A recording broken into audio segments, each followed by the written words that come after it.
صباح الخير. انا لسه صاحي بنام نوم ايه مش كتير. ما نمتش. الواحد ما نامش كويس من كتر الاكتيفيتيز اللي هو بيعملها هنا. انا نمت الساعه 2 وصحيت الساعه 7 دلوقتي.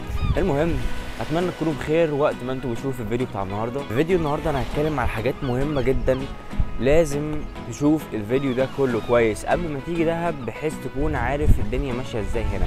يعني ممكن يضحك عليك او ممكن تكون في حاجات انت مش عارفها كويس، وفي تريكات هقولها لك علشان ما تضحكش عليك. المهم الاسعار اللي انا هقولها في الفيديو النهارده دي اسعار صيف 2023.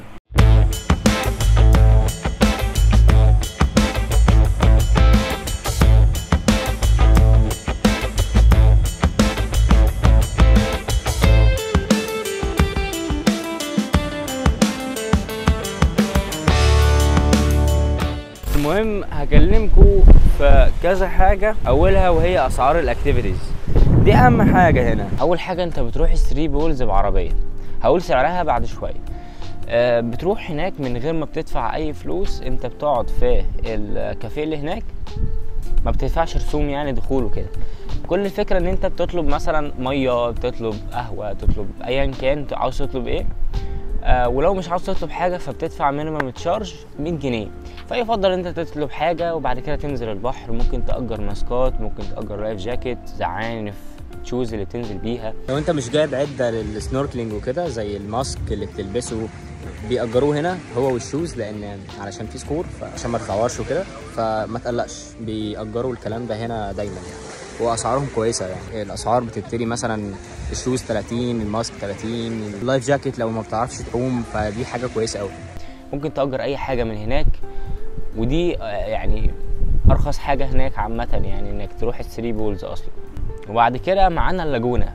شاطئ اللاجونه شاطئ جميل جدا، قريب قوي من الممشى السياحي. بتاخد عربيه وبتروح هناك وبتاخد معاك فرشه بس تفرشها على البحر، وما بتدفعش اي فلوس خالص بقى المره دي، ولا فلوس قهوه عشان تقعد ولا اي حاجه.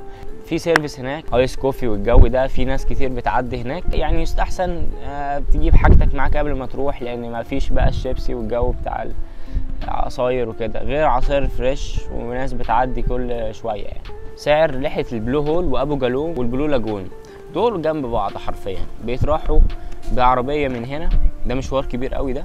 بيتراحوا من هنا لحد البلو هول، وبعد كده بتاخد زودياك من البلو هول تروح بيه ابو جالوم، وبعد كده عربيه بتاخدك من هناك لحد البلو لاجون. فهو مشوار كبير. اول حاجه سعر الرحله دي كلها من 350 جنيه يعني ل 400 جنيه، وممكن 450 لو هتزود اكل. بعد كده معانا رحله اليخت، ودي سعرها 400 جنيه. طبعا بياخدك في كذا مكان وفي اكل وبتاع. فدي رحله بيوديك قبر البنت ووادي الوشواش، مكانين حلوين قوي كده بيتنزل فيهم. كانت رحله لطيفه قوي يعني، وسعرها الصراحه مناسب جدا.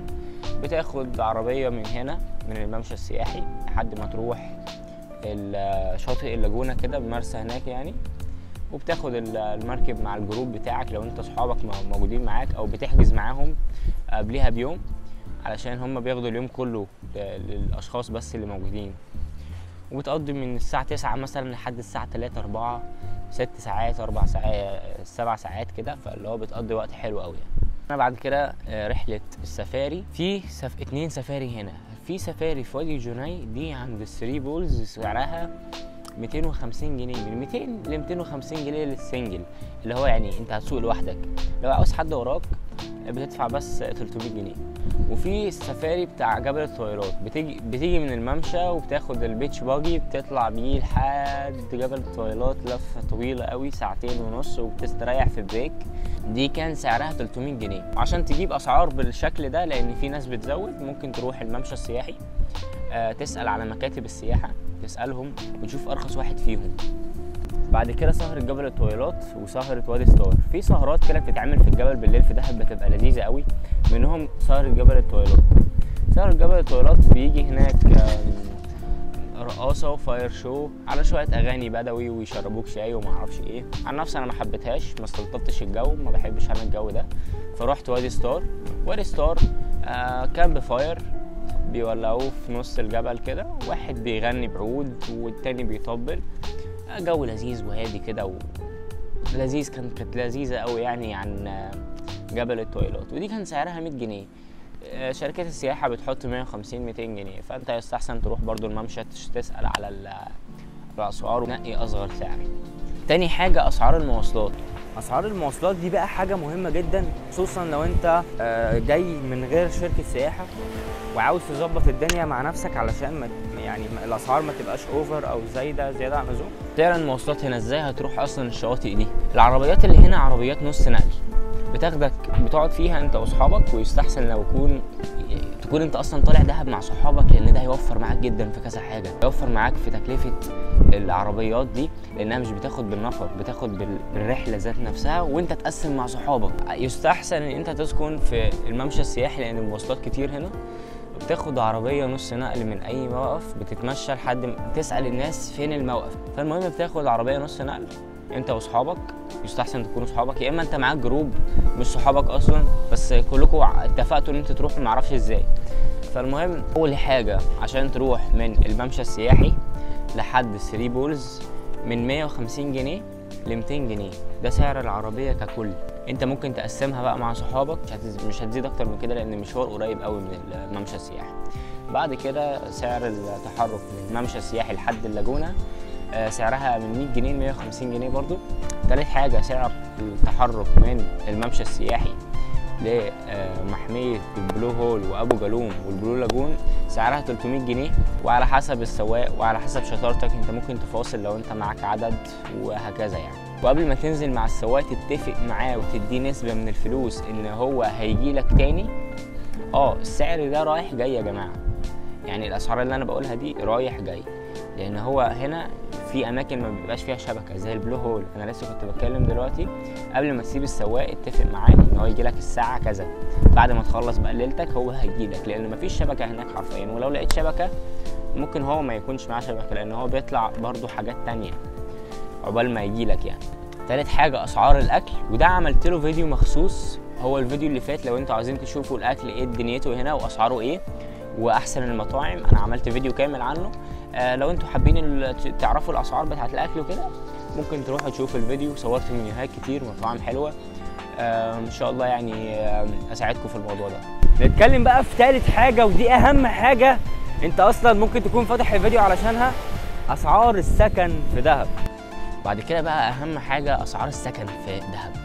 ناس كتير قوي فاكرين ان دهب غاليه، ما تطرحش، ازاي نروح سينا اصلا وتبقى مثلا رخيصه، اكيد دي غاليه. الكلام ده مش صح يا جدعان، دهب رخيصه جدا، بس انت اللي تستنصح وتنقي صح. دهب عامه الفنادق بتاعتها كلها قريبه من بعض. ممكن في فنادق ما فيهاش حمام سباحه وفيها حمام سباحه، بس الفكره ان الفنادق ذات نفسها من جوه نومه وبس، الاوضه ضيقه، العفش كله قريب من بعضه. فانت لو عاوز تيجي تستجم، لا، الفنادق هنا مش احسن حاجه، الا بقى لو انت دفعت فرق سعر الخرافي وده فعلا الغالي عشان تقعد في فندق. وانت اصلا هنا مش هتقعد في الفندق اصلا، انت كل يوم رحله وهترجع بس تنام وتصحى بس. ولو انت عاوزني ارشح لك فنادق معينه، في فندق روكيتا، في فندق ديارنا، في فندق في اللاجونه اسمه باندا، ده كويس وحلو، الناس بتشكر فيه مقارنة يعني بالفنادق التانية. وفي كامبات بقى أرخص بكتير، بيبقى كامب كده زي عشش أو فندق كده بس ضيق شوية، مفيهوش حمام سباحة، ممكن بالفطار. الكلام ده ممكن بيبقى 800 جنيه أو 700 جنيه الليلة للغرفة الدبل، يعني أنت لو معاك صاحبك بتقسموا طبعا مع بعض أو أي حد يعني. هو عامة يعني الفنادق هنا بتبدأ من 1600 جنيه لحد 2500 3000. انا عن نفسي جيت فندق اسمه ديارنا، فندق يعني لذيذ جدا، الاوض بتاعته نظيفه، الهوم سيرفيس عندهم يعني كويسين قوي، حمام سباحه، فطار اوبن بوفيه، الدنيا لذيذه جدا ومش مشتكتش من حاجه لحد النهارده اخر يوم اصلا انا هنا. قعدت 5 ايام 4 ليالي، سعرهم كان 2000 جنيه، ده للواحد في الغرفه الدبل، فكان لذيذ جدا وسعره كان مناسب قوي يعني. ويا ريت تختار فندق في الممشى السياحي، لانك لو انت رحت اللاجونه او رحت شاطئ جنب الكانيون اللي هو البلو هول، يعني جنب الحتت دي، انت هتحتاج تيجي مشوار طويل قوي للممشى، وصدقني انت هتيجي لان هنا الاكل وهنا المحلات وهنا وسط البلد، هنا الداون تاون. فانك تسكن بعيد عن الممشى انت كده بتظلم نفسك في حته ان انت ممكن تمرمط نفسك في المواصلات. انا كنت باجي من الشاطئ تعبان، اللي هو انا عاوز اكل واروح انام. صحابي كانوا في اللاجونة كانوا بيروحوا يناموا ويستريحوا وبتاع، لان المشوار عندهم من الممشى لحد هناك حوالي 5 دقايق، لكن انا في الممشى ذات نفسه، فاللي هو انا ممكن اطلع اغير وانزل وعلى طول ببقى في الممشى، لكن هم بقى مواصلات وبتاع. فيستحسن ان انت تيجي في الممشى وتريح دماغك من اي كلام واي فندق جامد وبتاع، كده كده جاي اصلا تقعد في الفندق يعني وتنام فيه بس، وبعد كده انت بتنزل بالليل، بتروح الشواطئ الرحلات التانية، تعمل سفاري معرفش ايه، فانت بتروح البيت عامة تاخد دش شاور وتنام وبس. في فنادق كويسة جدا وكامبات هقترحها عليكم واسعارها كويسة جدا. في كامب اسمه بلسم، ده سعره لل5 ايام 1400 جنيه للفرد في الأوضة الدبل. الأسعار اللي أنا هقولها دي للفرد في الأوضة الدبل عامة.